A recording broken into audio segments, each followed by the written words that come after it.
ในอดีตการอันไกลโพ้นณป่าใหญ่ที่อุดมสมบูรณ์แห่งหนึ่งป่าแห่งนั้นเป็นที่อยู่อาศัยของสัตว์ป่านานาชนิดรวมถึงเหล่านกทั้งหลายอีกด้วยพวกสัตว์ป่าต่างอยู่กันอย่างมีความสุขแบ่งกลุ่มกันอยู่ตามเผ่าพันธุ์ของตนเองโดยจะมีหัวหน้าหรือจ่าฝูงคอยดูแลเช่นกลุ่มของเหล่านกนั้นก็อาศัยอยู่ใกล้ๆกันในแถบหนึ่งของป่าพวกมันต่างหาอาหารกันอย่างอิสระมีผลไม้และแมลงตัวเล็กที่เป็นอาหารของพวกมันอยู่มากมายเหล่านกมีพญานกอินทรีเป็นจ่าฝูงมันจะคอยแนะนำเรื่องดีๆให้กับเหล่านกเช่นที่ใดมีผลไม้ที่กำลังสุกงอมหรือบริเวณไหนที่จะมีแมลงตัวเล็กๆให้พวกมันบินโฉบมากินเป็นอาหารได้โดยง่ายเหล่านกทั้งหลายต่างก็เชื่อฟังและนับถือพญาอินทรีเป็นอย่างมากเพราะพวกมันต่างมีที่อยู่อาศัยและมีที่หาอาหารไม่ต้องเดือดร้อนบินไปหาอาหารที่ไกลๆแต่ความสุขของเหล่านกก็ต้องมาจบสิ้นลงเมื่อวันหนึ่งได้เกิดเหตุร้ายขึ้นป่าในแถบที่พวกมันอยู่อาศัยนั้นเกิดไฟป่าลุกลามเปลวไฟไหม้โหมปะทุอย่างรวดเร็วเปลวเพลิงลุกโชนเป็นสีแดงฉานสัตว์เล็กๆอย่างพวกกระรอกกระแตหรือกระต่ายต่างพากันกระโดดวิ่งหลบหนีเปลวเพลิงกันอย่างจ้าละวันสัตว์ที่เชื่องช้าอย่างเต่าก็ต้องมาเสียชีวิตท่ามกลางกองเพลิงนั้นอย่างน่าสงสารส่วนนกนั้นมีพญาอินทรีคอยแจ้งข่าวแก่พวกมันให้รีบพากันบินหนีเปลวเพลิงไปอาศัยอยู่ที่ป่าอีกแถบได้อย่างทันท่วงทีแต่ก็มีนกบางชนิดที่กำลังมีลูกอ่อนอยู่ในรังทำให้มันหลบหนีไม่ได้จึงต้องสูญเสียลูกน้อยของมันไปอย่างน่าเวทนาไฟป่านั้นลุกไหม้อยู่ถึง3 วัน 3 คืนถึงได้สงบลงเมื่อเปลวเพลิงสงบลงแล้วพญาอินทรีก็ได้บินกลับมาดูว่าตอนนี้ป่าที่พวกมันเคยอยู่เป็นอย่างไรบ้างซึ่งป่านั้นก็เหลือแต่ซากตอไม้ที่ถูกไฟเผาไหม้จนดำเป็นตอตะโกจำพื้นที่แทบไม่ได้เมื่อพญาอินทรีบินกลับมาบอกเหล่านกพวกนกทั้งหลายต่างก็พากันเสียใจที่สูญเสียที่อยู่อันแสนอุดมสมบูรณ์ไปแล้วพวกเจ้าอย่าได้เสียใจกันไปเลยป่าโดนไฟเผาจนไม่มีต้นไม้เหลือพวกเราก็จงมาช่วยกันทำให้ป่านั้นกลับคืนมาเถิดพญานกอินทรีเอ่ยเช่นนั้นเราจะทำอย่างไรกันล่ะหัวหน้านกแก้วเอ่ยถามขึ้นข้าก็จะชักชวนให้พวกเจ้าช่วยกันคาบเมล็ดต้นไม้หลายๆชนิดเอาไปโปรยไว้ที่ป่าตรงนั้นจากนั้นก็จะให้พวกนกที่มีปากกว้างอมน้ำแล้วบินเอาน้ำไปรดเมล็ดพวกนั้นมันจะได้เติบโตเป็นต้นไม้ต่อไปเมื่อได้ฟังพญาอินทรีเอ่ยนกขุนทองก็ถามต่อแล้วมันไม่ใช้เวลานานเกินไปหรือท่านกว่าต้นไม้จะกลับมาเขียวเต็มป่าแถบนั้นเหมือนเดิมนานก็ไม่เป็นไรแต่ยังไงวันหนึ่งมันจะต้องกลับมาเป็นป่าที่สมบูรณ์เหมือนเดิมพวกเจ้าเห็นด้วยกันกับข้าหรือไม่พญาอินทรีเอ่ยถามเหล่านกทั้งหลายซึ่งพวกนกต่างก็เห็นด้วยกันทุกตัวเจ้านกพิราบนั้นอยู่ในกลุ่มที่ประชุมนั้นด้วยมันก็รีบพยักหน้าตอบรับคำของพญาอินทรีทันทีข้าเห็นด้วยเอาล่ะถ้าพวกเจ้าเห็นด้วยถ้าอย่างนั้นเราก็มาเริ่มกันตั้งแต่วันพรุ่งนี้เลยดีไหมข้าเห็นด้วยเริ่มต้นวันพรุ่งนี้กันเลยเจ้านกพิราบรีบเอ่ยเอาหน้าอีกครั้งมันเอ่ยตอบอย่างว่องไวพร้อมกับพยักหน้าเร็วๆเพื่อเป็นการเอาหน้าและเอาใจหัวหน้าอย่างพญานกอินทรีวันต่อมาเหล่านกทุกตัวทุกสายพันธุ์ต่างพากันบินออกจากรังของพวกมัน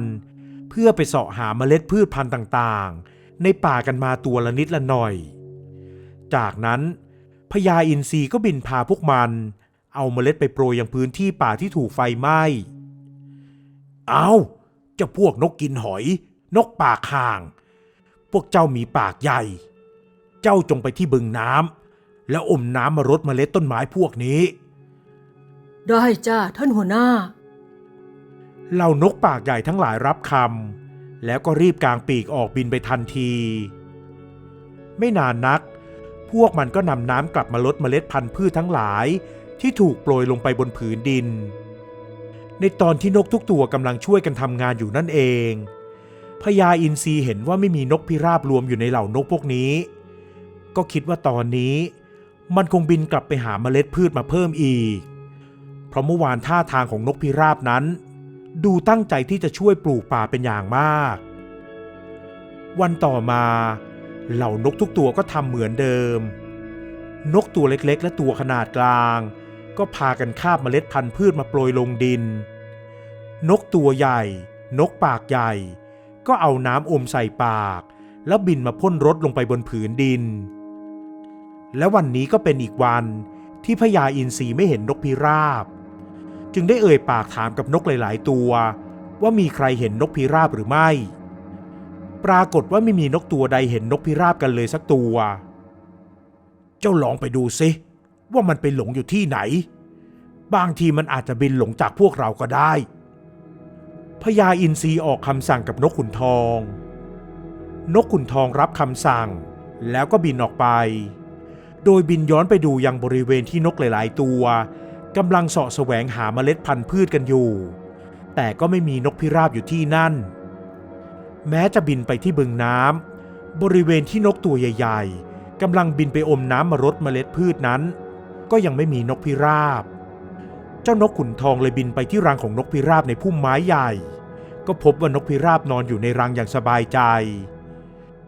อ้าวเจ้านกพิราบนกตัวอื่นๆเขาทำงานกันแสนหนักทำไมเจ้าถึงได้มานอนสบายอยู่อย่างนั้นนกพิราบพอได้ยินเสียงนกขุนทอง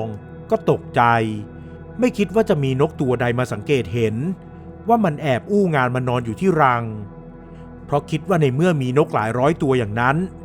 คงไม่มีใครคอยมองใครว่ามันอยู่หรือหายไปนกพิราบยังนึกข้ออ้างไม่ออกเจ้านี่มันขี้เกียจจริงๆข้าจะไปบอกท่านพญาอินทรีว่าเจ้าอู้งานพอนกขุนทองบอกอย่างนั้นนกพิราบก็รีบร้องคลางฮือๆออกมาทันทีเจ้าอย่าไปบอกใครอย่างนั้นนะข้าไม่สบายต่างหากไม่สบายจนร้องคลางออกมาแบบนี้ข้าไม่ได้อู้งานจริงๆนกพิราบหาข้ออ้างว่าตนเองไม่สบายซ้ำยังทำเสียงคลางฮือๆเลียนแบบมนุษย์ที่กำลังไม่สบายเสียด้วยจริงเหรอก็จริงนะสิข้าไม่สบายถ้าอย่างนั้นข้าจะไปบอกท่านพญาอินทรีก็แล้วกันว่าที่เจ้าไม่ได้ไปทำงานกับทุกตัวเพราะเจ้าป่วยจากนั้นนกขุนทองก็บินกลับไปรายงานให้พญานกอินทรีได้รู้เรื่องทันทีไม่เป็นไรไม่เป็นไรถ้าเจ้าพิราบไม่สบายก็ให้มันพักเถอะพญาอินทรีเชื่อตามที่เจ้านกขุนทองบอกวันต่อมานกทุกตัวก็ยังคงทำงานเหมือนเดิมและวันนี้เจ้านกพิราบก็ไม่ได้มาเหมือนเคยครั้งนี้พญาอินทรีไม่ได้นึกว่ามันจะขี้เกียจแต่คิดว่ามันคงจะไม่สบายหนักเลยสั่งให้นกขุนทองบินไปดูอีกเจ้าขุนทองเจ้าบินไปดูเจ้าพิราบสิว่ามันไม่สบายมากหรือเปล่าถ้ามันไม่สบายมากก็จงคาบเอาใบไม้สมุนไพรไปให้มันกินเสียมันจะได้หายป่วยเมื่อได้รับคำสั่งของพญาอินทรีนกขุนทองก็รีบรับคำได้จ้ะท่านหัวหน้าแล้วนกขุนทองก็บินออกไปทันที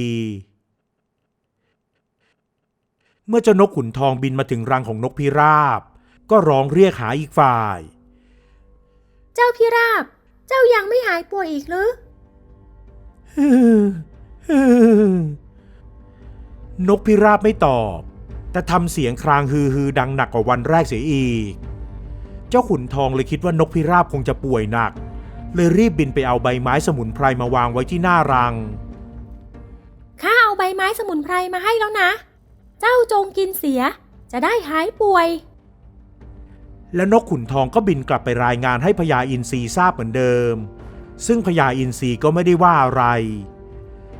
เหตุการณ์เป็นเช่นนี้ต่อไปอีกหลายวัน นกพิราบไม่ยอมหายป่วยเสียทีจนกระทั่งงานเพาะต้นไม้ใกล้จะเสร็จแล้วพญาอินทรีคิดว่าเจ้านกพิราบคงจะป่วยหนักมากเลยคิดจะบินไปดูมันด้วยตัวเองเมื่อพญาอินทรีบินมาถึงต้นไม้ใหญ่อันเป็นที่ทำรังของนกพิราบมันก็ค่อยๆไต่กิ่งไม้ไปดูที่หน้ารังของนกพิราบเพื่อจะดูว่านกพิราบป่วยหนักหรือไม่หากป่วยหนักมันจะได้ช่วยรักษาทว่าเจ้านกพิราบกลับกำลังนอนกินผลลูกไทรสุกอย่างสบายใจไม่มีทีท่าจะป่วยจนต้องร้องครางฮือๆแบบที่เจ้านกขุนทองไปรายงานเลยสักนิดเมื่อเห็นแบบนั้นพญาอินทรีก็รู้ตัวว่าตนเองและนกขุนทองล้วนถูกเจ้านกพิราบโกหกเรื่องเจ็บป่วยซึ่งแท้จริงแล้วนกพิราบคงจะขี้เกียจไปช่วยงานเพื่อนๆมากกว่าจึงแกล้งทำเป็นป่วยร้องครางฮือๆขึ้นมาเจ้านกพิราบเจ้ากล้าหลอกข้าหรือพญาอินทรีตวาดเสียงดังทำให้นกพิราบตกใจมากลูกไทรที่คาบอยู่กับปากถึงกับหล่นออกมาทีเดียวท่านหัวหน้านกพิราบพูดไม่ออกเพราะเกรงกลัวพญาอินทรีไอ้นกขี้เกียจนกตัวอื่นเขาช่วยกันปลูกต้นไม้เพื่อที่อีกหน่อยจะได้มีป่าที่อุดมสมบูรณ์กลับมาอีกแต่เจ้ากลับขี้เกียจไม่ยอมไปช่วยทั้งยังโกหกเจ้าขุนทองและโกหกข้าเสียด้วยข้าไม่ได้โกหกท่านนะข้าป่วยจริงๆนกพิราบยังไม่เลิกโกหกมันแก้ตัวซ้ำแถมยังส่งเสียงครางออกมาเหมือนที่มันร้องให้เจ้าขุนทองฟังไม่มีผิดข้าไม่ได้โง่นะถึงจะได้ดูไม่ออกว่าเจ้าโกหกดีล่ะในเมื่อเจ้าชอบส่งเสียงครางฮือๆแบบนี้มากนักต่อไปนี้ก็ขอให้เจ้าไม่สามารถขับขานส่งเสียงไพเราะเหมือนนกตัวอื่นได้อีกขอให้เจ้าและลูกหลานของเจ้ามีเสียงฮือๆน่าเกลียดเหมือนเสียงครางของคนป่วยแบบนี้ตลอดไปไม่นะท่านพญาอินทรีข้าไม่เคยขัดคำสั่งท่านข้าเห็นดีเห็นงามกับท่านทุกเรื่องเจ้านกพิราบพยายามร้องประท้วงไม่ต้องพยายามแก้ตัวเห็นดีเห็นงามด้วยการคอยพยักหน้าเห็นด้วยแต่ไม่ยอมลงมือทำไม่ยอมช่วยนกตัวอื่นๆถ้าอย่างนั้นต่อไปก็ขอให้เผ่าพงของพวกเจ้าจงมีท่าทางคอยึกยักเหมือนพยักหน้าแบบนี้ไปตลอดกาลเถิดไม่เอานะท่านพญาอินทรีข้าไม่ได้เป็นนกไม่ดีแบบนั้นอย่าสาปข้าอย่างนี้สิท่านสาปข้า2เรื่องแล้วทั้งเสียงร้องฮือๆทั้งต้องพยักหน้าทำคอยึกยักไปตลอดกาลนกพิราบพยายามอ้อนวอนพญาอินทรีเพราะแทนที่พญาอินทรีจะเห็นใจมันกลับสาปมันเสียทั้ง2เรื่องทั้งเรื่องเสียงและเรื่องคอสมแล้วกับที่เจ้าคอยจะเอาเปรียบเพื่อนๆไม่ช่วยงานอู้งานขี้เกียจเอาตัวรอดสบายอยู่เพียงตัวเดียวในขณะที่เพื่อนๆทุกตัวทุกสายพันธุ์เขาไปช่วยงานกันเพื่อให้ป่ากลับมาสมบูรณ์อีกครั้งส่วนเจ้าเอาแต่นอนกินผลไม้สบายใจอยู่ในรังที่ต้นไม้ใหญ่แบบนี้ข้าไม่สบายจริงๆนะท่านพญาอินทรีเห็นใจข้าเถิดนกพิราบก็ยังไม่ยอมรับผิดและยังคงพยายามแก้ตัวต่อไปนั่นยิ่งทำให้พญาอินทรีโกรธมากที่สุดจนถึงขนาดนี้แล้วเจ้ายังไม่ยอมรับผิดอีกหรือไม่ยอมรับว่าเป็นนกขี้เกียจเอาเปรียบนกตัวอื่นถ้ายังไม่รู้จักสำนึกความผิดข้าก็จะขอให้ต่อไปนี้เจ้าอย่าได้มีรังใต้ต้นไม้ชนิดใดๆอีกเลยเพราะต้นไม้พวกนี้เจ้าไม่เคยได้ช่วยปลูกข้าขอให้เจ้ากับเผ่าพงของเจ้าไม่สามารถทำรังที่ต้นไม้ได้อีกต่อไปสิ้นคำสาปพญาอินทรีนกพิราบก็ร้องโวยวายออกมาทันทีไม่เอานะท่านข้าไม่เอาแบบนี้ถ้าข้าไม่ทำรังที่ต้นไม้แล้วข้าจะไปทำรังที่ไหนโปรดเห็นใจข้าด้วยแม้มันจะพยายามอ้อนวอนขอแต่พญาอินทรีและนกตัวอื่นๆได้พากันบินจากไปแล้วมันพยายามส่งเสียงร้องเรียกเหล่านกทั้งหลายแต่เสียงที่เปล่งออกมาไม่ได้มีเสียงจิ๊บจิ๊บไพเราะเหมือนเดิมอีกแล้วแต่กลับเป็นเสียงฮือๆเหมือนคนครางเพราะเป็นไข้ ซ้ำร้ายรังของมันก็ตกลงมาที่พื้นดินเจ้านกพิราบรีบบินลงมาบนดินแล้วเดินไปที่รังของมันแต่ตอนที่มันก้าวเดินไปบนผืนดินนั้นคอของมันก็ยึกยักไปมาไม่หยุดเหมือนที่มันโดนพญาอินทรีสาปเอาไว้ไม่มีผิดมันพยายามจะคาบรังของมันขึ้นไปไว้บนต้นไม้แต่ก็ร่วงลงมาทุกครั้งไม่ว่าจะทำเท่าไหร่ก็ไม่สำเร็จนับแต่บัดนั้นเป็นต้นมาเจ้านกพิราบและลูกหลานเผ่าพันธุ์ของมันก็มีเสียงร้องฮือเป็นเสียงแปลกประหลาดที่ไม่เหมือนนกตัวใดทั้งสิ้นเวลามันเดินบนพื้นดินคอของมันก็ยึกยักเหมือนพยักหน้าอยู่ตลอดที่สำคัญมันก็มักมาทำรังตามบ้านเรือนของผู้คนเป็นจำนวนมากกว่าจะไปทำรังอยู่ตามต้นไม้นั่นอาจจะเป็นเพราะคำสาปในครั้งอดีตของพญาอินทรีที่เคยสาปพวกมันเอาไว้ก็เป็นได้